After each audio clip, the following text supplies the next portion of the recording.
everyone, and welcome back to Mariana Math Books. My name is Mariana, and today I am going to do my ANCIENTSATHON TBR of sorts. It's not really a TBR, it's more me mulling over what I'm going to read for ANCIENTSATHON.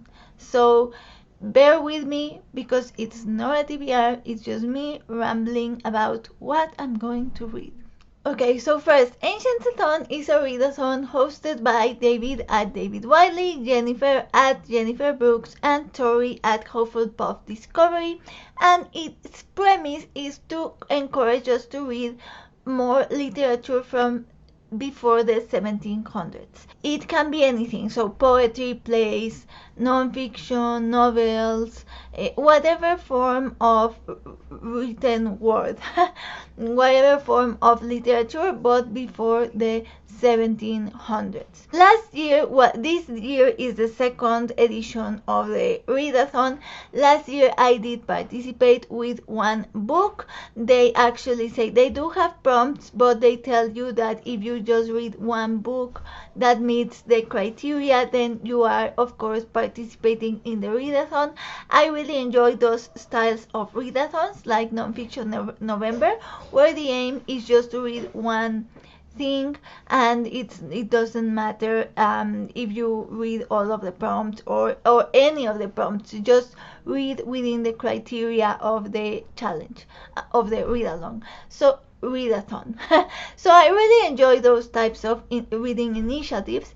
And last year I read the saga of the Volsungs, which is an Icelandic saga that I read on Jennifer Brooks' recommendation. I had always been curious about the sagas, and she talked about that one specifically in one of her videos, and she mentioned how Tolkien took a lot of inspiration from that one to create the Lord of the Rings. And because I am a Tolkien and Lord of the Rings fan, I of course wanted to read it, so I did, and it was super fun. It was super interesting. It's one of those books you are just very glad that you read. And so I participated with that one, and then after ANCIENTSATHON, just like in general last year, I reread the Lord of the Rings, and then I read Tolkien's biography by Humphrey Carpenter. And in Tolkien's biography, they of course talked about Tolkien's influences when he wrote the Lord of the Rings, and one of the influences they mention is the Kalevala. And during the biography, they always mention the Kalevala as being Finnish mythology, and they like ancient Finnish mythology. And so I made a note of it, and I thought, oh, I want to read the Kalevala. And I said to myself, next year for ANCIENTSATHON, I am going to read the Kalevala to keep with the tradition of reading one Norse mythology book. And also, I'm sorry if you hear noises in the background. My mom is doing stuff in the house. I'm sorry for the noises. So what was I saying? Yes, I thought I'm going to read the Kalevala to keep with the tradition of reading one Norse mythology book, and also one book that happens to have inspired Tolkien to create his own mythology, his own lore for Middle-earth, for the Lord of the Rings. So I thought, oh, it's perfect, I love it, that's what I'm going to do.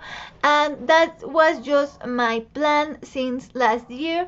I was waiting for the announcement for this year to read the Kalevala. And so that's what I did. I waited for the announcement, and I was so excited that I decided to start reading the Kalevala, even if it's not June yet. To get ahead on things. So I started reading it, and I started reading the introduction, and I realized that the Kalevala is a poem, an epic poem, about ancient Finnish mythology, written by, let me check my notes, Elias Lönnrot in the 1800s. So, I had seen that the Kalevala had an author, but I thought it was kind of he was the one who compiled the poems, or who edited them together, or something like that.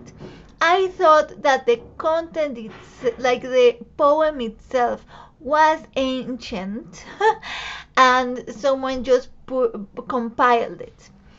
And because you know that ancient mythology and oral tradition, ancient mythology is very much oral tradition. So sometimes you get these stories that were only passed on orally and someone puts them down to paper, like the Odyssey, for example, with Homer, or if it was Homer, if it was Homer was a person, if it was several people, whatever it was, it's ancient oral tradition that then gets put into paper. And so I thought it was something like that. But as I was reading the introduction, I realized, no, I mean, sure, the contents of the poem, the stories that are told, do come from ancient Finnish mythology, that is oral tradition. But the poem itself was written in the 1800s. And so I realized, wait a minute, this doesn't fulfill the criteria for ANCIENTSATHON. Am I cheating if this is what I'm reading for ANCIENTSATHON? And so I started thinking, and I'm like, what else can I read? What else can I read? Because, and here's the thing, I haven't been having the best year. And if you watch my recent reads video, you know that it has not been the best past couple of months. I haven't been reading a ton, just mentally, emotionally, physically, just no. So I thought to myself, I'm going to take it easy on myself. And sure, yeah, I'm excited, and I'm like, I'm going to read these things plus 600 pages plus book, Kalevala, ancient mythology, yes, and the Count of Monte Cristo, which is not for this readathon but for another one. And so yes, I am all excited about it, but I don't want to look for books for every prompt, because I know that that's just going to put pressure on myself and I'm not feeling the best. So I thought, okay, so off the top of my head, what's one book that I can read? Because I just want to read one book just to participate. Backing up a little bit.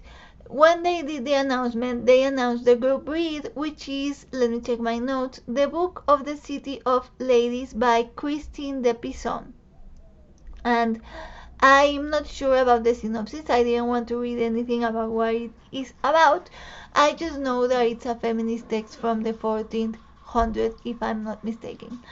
Or for the 14th century, if I'm not mistaken. See, I'm telling you.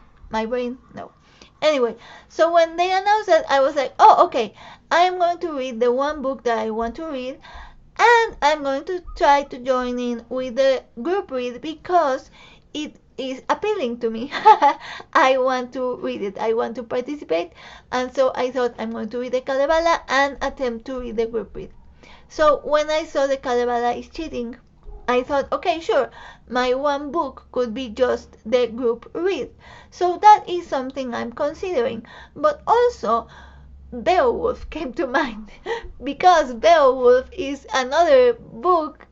This one fulfills the criteria. And so I thought, oh, wait, maybe instead of the Kalevala, I can read Beowulf. And, of course, Tolkien has a translation for Beowulf, like, maybe I'm not going to read one of his influences, but I can read one of his translations. Like, perfect. I'm still in theme, Norse, all the English, Anglo, like that area of the world, and Tolkien related. It's still very in theme, so maybe I can do that. And so when I go to look for Beowulf, I realize there's this translation by Maria Dahvana, and I'm like, oh wait, maybe I want to read Beowulf translated by a woman. That would be interesting too, because most translations are done by men of this sort of texts. So translated by a woman, that sounds interesting. So now I'm like, do I read the Kalevala and the group read? The Kalevala not counting for ANCIENTSATHON because it's not written in the according time period, but the group read does count, so I would be participating. Or do I only read the group read, or do I read Beowulf and the group read, or just Beowulf? And if I read Beowulf, which translation do I read? The one by Maria Dahvana or the one by Tolkien? Or maybe there's a better translation, which, wink wink, David Wiley, if you are watching this video, please tell me which is your favorite translation for Beowulf. So I have those options. So as I said, it's not a TBR, it's a TBR of sorts, because there is no really a list of books. It's just me rambling about like, oh, this is all of my thought process of what I want to do for ANCIENTSATHON. So luckily it starts in June, so I have 2 weeks to mull it over. What I'm thinking I'm going to do is kind of like a triad chapter sort of thing, where I read the introduction for the Kalevala, the introduction for Beowulf as translated by Tolkien, edited by Christopher Tolkien, and the introduction for Beowulf translated by Maria Dahvana. I read the 3 introductions and see which one appeals to me the most. And if I choose Beowulf, then I can read that one, and then if I feel like it, I can read the group read as well. And then if I prefer the Kalevala, I can read that one, and then of course read the group read, so that I am indeed participating in the readathon. Does that make sense? Did any of this make sense? That is my thought process for ANCIENTSATHON. I'm very excited to participate. I wanted to film a video, even if it's not like an official TBR. So you know, if Tori or Jennifer or David, if you watch this video, let me know what you think. I'm very interested. I'm just in a dilemma. So yes, that would be it for my ANCIENTSATHON TBR of sorts. I hope you are having a good week. Let me know in the comments what you think. Let me know if you are participating in ANCIENTSATHON, what you're going to read. I look forward to watching all of the people's TBRs, and yeah, that will be it for today. I will see you on the next video. In the meantime, I wish you happy reading.